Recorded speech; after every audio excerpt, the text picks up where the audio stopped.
this very short video, I'm just going to discuss the compatibility issues with RAM and NVMe drives on the AMD X399 platform. Now, the reason why this is important is because many people are moving over to the AMD platform because of the Threadripper, the Ryzen options on the AMD, and I was one of those people, and I got stuck in choosing the correct RAM. And yes, you go to, for example, Corsair, and they'll say, are you ready for Ryzen? And they say, we are. And then they give you the RAM that's compatible. But none of these are high performance RAM. I want to overclock it, and I want to have the fastest and the best that is available. And there's a way to do this. And what you can do is go onto the manufacturer's website, and in this case I opted for the Gigabyte, and this is the motherboard. Now the Aorus range, those of you who are familiar, is the more on the gamer's side, also has the same option. You just check the support list, and here it'll give you the memory support list and M.2 support list, as well as SSD. Now the SSD I'm not so worried about. What I'm interested in is the memory support list and the M.2. Now, I've downloaded it, and I'll just go through it with you quickly.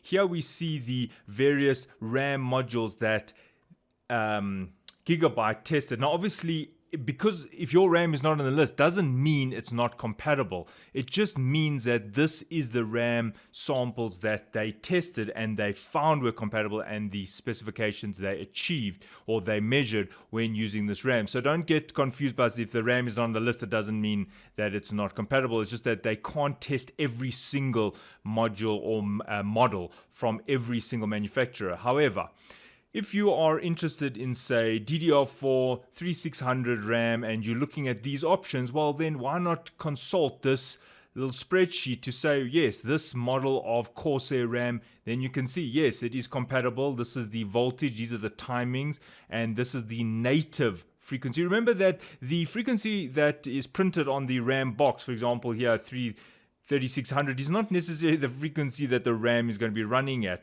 because you would actually have to overclock it. For example, if I show you my PC at the moment, it's got 32 gigs of RAM and it is DDR4, but look, you see there's the speed, 2133.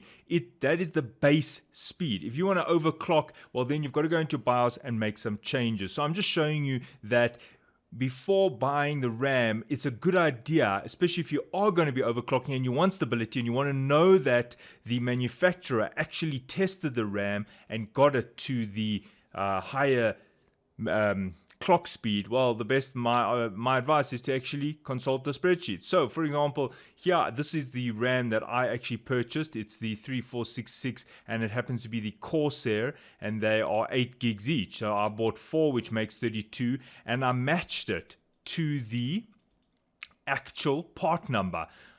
Even though on Corsair's website, it says nothing about AMD X399 and the Threadripper support. So I'm just telling you that this is a good document, and you can also see how to in the sockets. Now remember that when you're installing RAM, you can't just say, oh, I'll put it in socket 1 and 2, 8 gig and 8 gig. Oh, so maybe you want 32 gigs, so you'll put it in socket 1, 2, DIMM 1, 2, 3, 4. No, that's not how it works. They have to run in specific slots according to your motherboard's specification. So in my motherboard, it was, I think 2 and 4 was the first group, and I think it was 6 and 8 was the 2 and 4 and 6 and 8, yeah, something like that. But anyway, the point I'm trying to make is read the manual, read the spec sheet. Now, looking at the NVMe, which is also very important, especially when you are going to spend like, $1,000 on a NVMe drive. Now, I was interested in the Samsung Evo and the Evo Pro. So what I did is I consulted the M.2 support list,